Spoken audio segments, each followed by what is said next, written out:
Hello दोस्तों, कैसे हैं आप सभी। चलिए आज हम ज्यामिति का एक क्वेश्चन करते हैं जो कि रेलवे और एसएससी के एग्ज़ामों में अक्सर पूछे जाते हैं। तो चलिए शुरू करते हैं।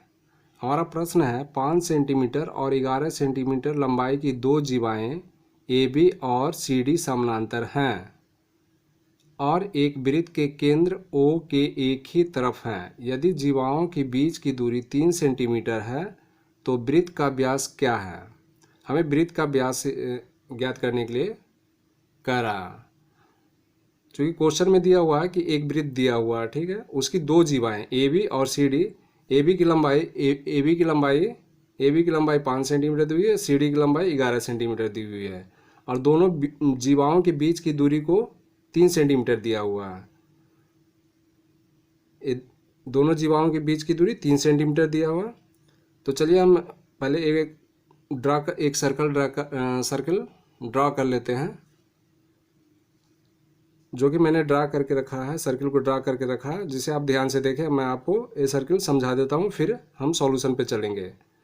देखिए, एक सर्कल हमने ड्रा किया जो क्वेश्चन में करा कि एक सर्कल है जिसका केंद्र ओ है और ओ के एक ही साइड में दो जीवाएँ हैं। एक ओ सेंटर केंद्र ओ के एक ही साइड में दो जीवाएँ हैं, ए बी और सी डी। ए बी की लंबाई दिया हुआ 5 सेंटीमीटर और सी डी की लंबाई दिया हुआ कितना 11 सेंटीमीटर और दोनों जीवाओं के बीच 3 सेंटीमीटर दिया हुआ। दोनों जीवाओं के बीच की दूरी 3 सेंटीमीटर दिया गया है। तो आइए अब इसको हमें क्या करना है कि व्यास ज्ञात करना है। तो व्यास ज्ञात करने के लिए हमें क्या पहले ज्ञात करना पड़ेगा, रेडियस ज्ञात करना पड़ेगा। रेडियस हमें मालूम पता हो जाएगा तो व्यास ऑब्वियस मालूम हो जाएगा आसानी से। तो चलिए फिगर ड्रा कर लेते हैं। ओ से हमने एक लाइन ड्रा किया, ओ से डी की तरफ। चूँकि ओ हमारा सेंटर है और डी हमारा क्या है, परिधि पे एक पॉइंट है। तो सेंटर से परिधि पर खींची गई लाइन हमेशा क्या होती है, वृत्त की त्रिज्या होती है। तो ओ डी को हमने यहाँ मिलाया और उसी प्रकार केंद्र से ही दूसरी लाइन बिंदु बी पे मिलाया। तो ओ बी भी क्या हो गया, हमारा रेडियस हो गया। दोनों रेडियस क्या होंगे, बराबर होंगे, क्योंकि एक ही सर्किल पर है। तो एक ही सर्किल पर कितने भी आप रेडियस खींच लो, क्या होंगे, दोनों रेडियस बराबर हो जाएंगे। इतनी आपको समझ में आ गई है। चूँकि दो जीवाओं के बीच की दूरी दी हुई है 3 सेंटीमीटर, तो हम केंद्र से एक लाइन ड्रा करते हैं ओ पी एक केंद्र। तो ये क्या कर रहा है कि इंटरवाइसेक्ट कर रहा है सर्कल को। तो दोनों जीवाएं आपस में बराबर बराबर भागों में बट जाएंगे। तो चूंकि पूरा सी डी की लंबाई 11 सेंटीमीटर दी गई है, तो सी क्यू की लंबाई क्या हो जाएगी, 11/2। दो भाग बराबर भागों में बढ़ जाएंगे दोनों। उसी प्रकार इसकी ए बी की लंबाई दी हुई है 5 सेंटीमीटर। तो ए बी क्या होंगे, आपस में दो बराबर भागों में 5/2 और 5/2 भागों में बढ़ जाएंगे। तो चलिए दोस्तों, अब हम सॉल्यूशन पे आते हैं, इसको सॉल्व करते हैं। चूँकि ओ डी बराबर यहाँ पे O D square is equal to O B square, चूँकि दोनों रेडियस बराबर हैं तो हम लिख सकते हैं O D square Pythagoras theorem से O D square is equal to O B square. आइए अब त्रिभुज ओ क्यू डी में, त्रिभुज ओ क्यू डी में देखते हैं। ओ डी स्क्वायर बराबर क्या, चूँकि पाइथागोरस थ्योरम का इस्तेमाल कर रहे हैं तो हम जानते हैं ओ डी हमारा क्या हो जाएगा, कर्ण हो जाएगा। तो कर्ण का स्क्वायर होता है लंब स्क्वायर, यानी O Q square plus Q D square अर्थात आधार स्क्वायर। तो ओ डी हमारा क्या है, आर माना है, तो R square is equal to X square plus Q D. हमारा क्यू डी बराबर 11/2 है, तो 11/2 का स्क्वायर कर लिया। तो अब इसको सोल्व करते हैं। आर स्क्वायर बराबर एक्स स्क्वायर प्लस 11 का स्क्वायर 121/2 का स्क्वायर 4। तो इसको हमने क्या मान लिया, समीकरण 1 मान लेते हैं। उसी पर अब त्रिभुज ओ पी बी, त्रिभुज ओ पी बी में आते हैं। तो सेम पैटर्न है, ओ बी स्क्वेयर बराबर O P square plus P B square.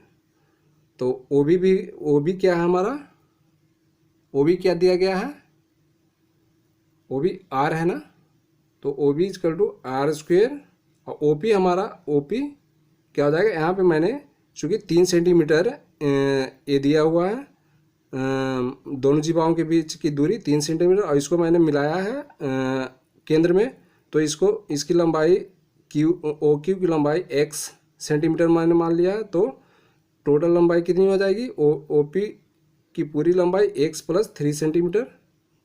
तो O P is equal to x plus 3 के का स्क्वायर प्लस पी बी हमारा क्या है 5/2 का स्क्वेयर।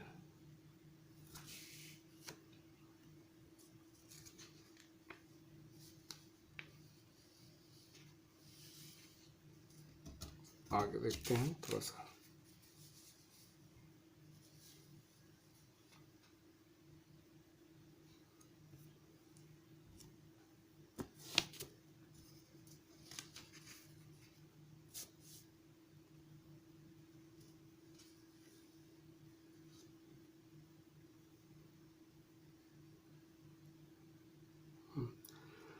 तो हाँ दोस्तों, अब कहाँ पे थे हम लोग,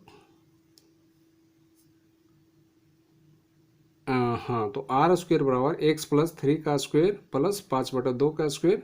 तो इसको सोल्व करेंगे, R square equal to x plus Y का होल स्क्वायर का फॉर्मूला से इसको ब्रेक करेंगे, तो X square plus B square यानी 9 प्लस 2ab यानी 6x प्लस इसका स्क्वायर 5 का स्क्वायर 25 प्लस बटा 4।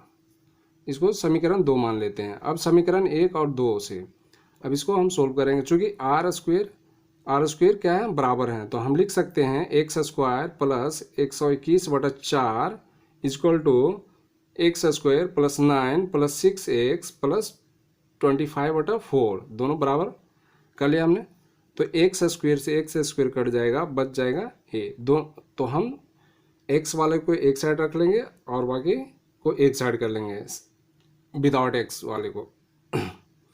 तो 6x इजकल टू 121/4, ये इधर चला जाएगा तो -9, ये इधर चला जाएगा तो -25/4। तो इसको सोल्व करेंगे, 6x इजकल टू एलसीएम ले लिया हमने 4, 121 माइनस 936 माइनस 25। आगे सोल्व इसको करेंगे, 6x इजकल टू 121 माइनस 61/4। उम्मीद करता हूँ कि यहाँ तक आपको समझ में आ गई होगी। तो आगे देखते हैं।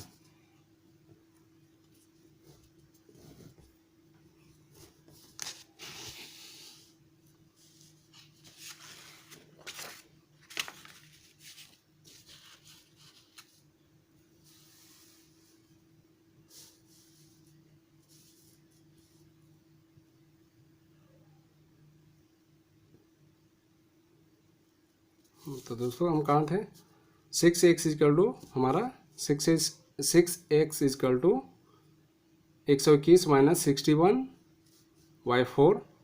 तो इसको हमने घटाया तो 6x इजकल टू 60/4। तो x इजकल टू 10/4। तो इसको काटेंगे तो 5 2 10, 2 2 4, 5/2। नौ x का मान समीकरण 1 में रखने पर, समीकरण 1 हमारा क्या था, समीकरण एक हमारा क्या था, समीकरण 1 में x का मान रखेंगे, चूंकि समीकरण 1 हमारा है, समीकरण 1 हमारा था R square equal to X square plus 121/4। ठीक है, समीकरण 1 में रख देते हैं। तो एक्स स्क्वेयर में रख देंगे, एक्स का वैल्यू 5/2 पुट करेंगे, तो 5/2 का स्क्वेयर प्लस 121/4।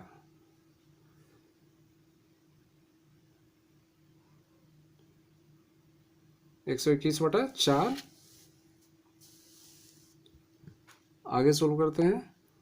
अब इसको सोल्व कर देंगे तो R square is equal to R square 5/2 का स्क्वायर का 25/4 प्लस 121/4, इसको ऐड कर देंगे तो 146/4। तो आर बराबर हमारा क्या हो गया 146/4।